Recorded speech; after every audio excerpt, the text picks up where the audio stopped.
जय जगन्नाथ। आगे सब कुशल है।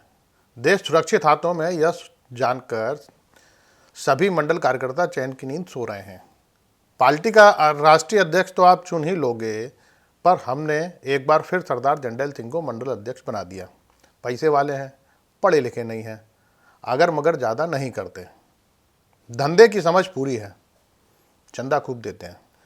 बैठक में प्रधान नत्था सिंह और कल्लू कसाई दोनों आपस में भिड़ गए।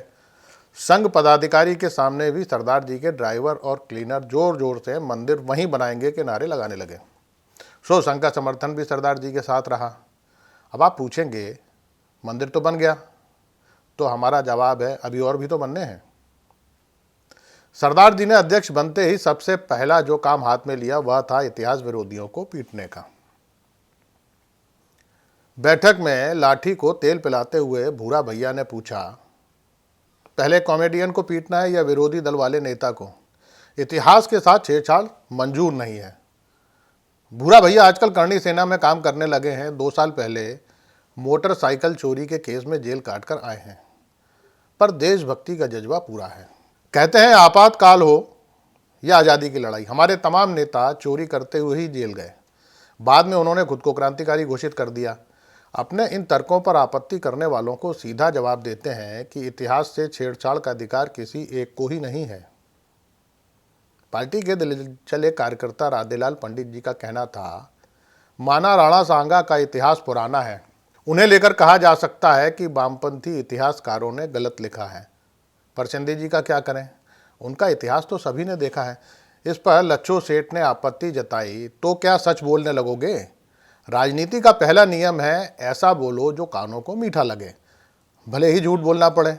छोटा नेता बड़े नेता के सामने वही बोलता है जो सुनकर वह खुश हो जाए, और बड़ा नेता देश के सामने। बैठक में दरोगा जोरावर सिंह को खास तौर पर बुलाया गया था, जिससे जब हमारे कार्यकर्ता विरोधियों को पीट रहे हों तो पुलिस साथ दे। दरोगा जी का कहना था कि अगर कॉमेडियन को यहीं बुलाकर पीट लेते तो मदद करने में आसानी रहती।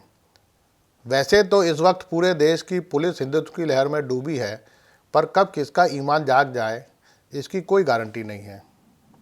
हो सकता है हमले में कोई पुलिस वाला पिट जाए, तब तो मामला और बिगड़ सकता है। हमारी बात और है।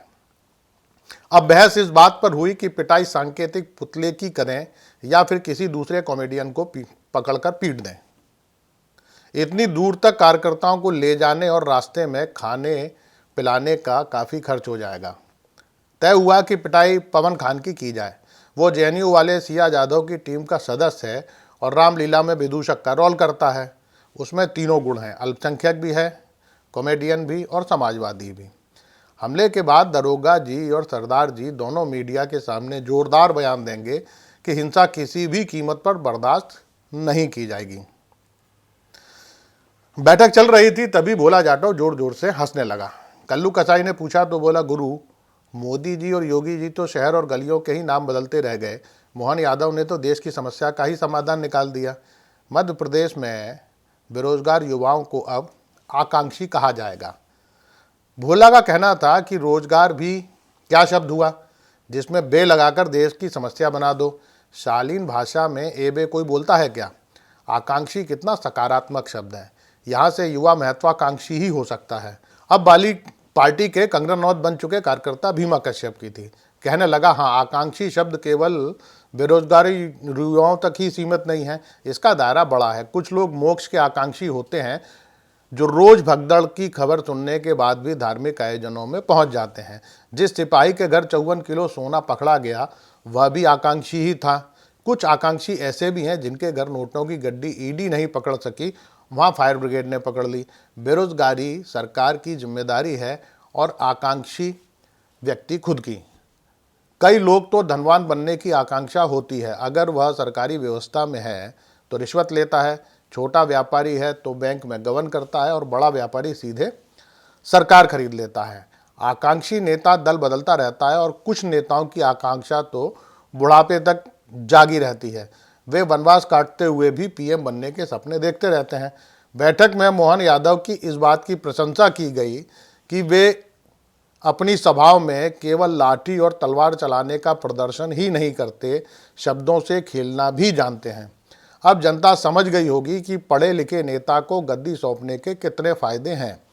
मंडल कमेटी को उम्मीद है कि आने वाले दिनों में मोदी जी भी इस शब्द को अपनाएंगे। फिलहाल देश में एक राष्ट्र एक महत्वाकांक्षी योजना ही चल रही है। बैठक में एक प्रस्ताव भी पास किया गया कि अभी देश में भुखमरी, गरीबी, कुपोषण, अशिक्षा, गंदगी, नफरत वगैरह वगैरह वगैरह कई समस्या हैं। मोहन सरकार उनका भी नामकरण शीघ्र करेगी। शेष कुशल, आपका भक्त सेवक राम। नमस्कार।